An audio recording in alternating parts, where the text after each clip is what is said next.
চিত্রনায়িকা পরিমণির 1 বছরের মেয়ে সন্তানকে খাবার খাওয়ানোকে কেন্দ্র করে গৃহকর্মীকে মারধরের অভিযোগ উঠেছে অভিনেত্রীর বিরুদ্ধে। এই ঘটনায় ভুক্তভোগী পিঙ্কি আক্তার ঢাকার ভাটারা থানায় একটি সাধারণ ডায়েরি করেছেন। বৃহস্পতিবার এই জিডিটি করেন পিঙ্কি আক্তার।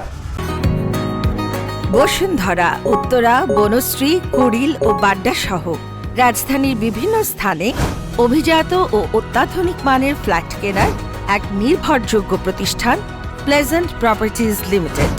তাই আপনার স্বপ্নের আবাসনের জন্য আজই যোগাযোগ করুন।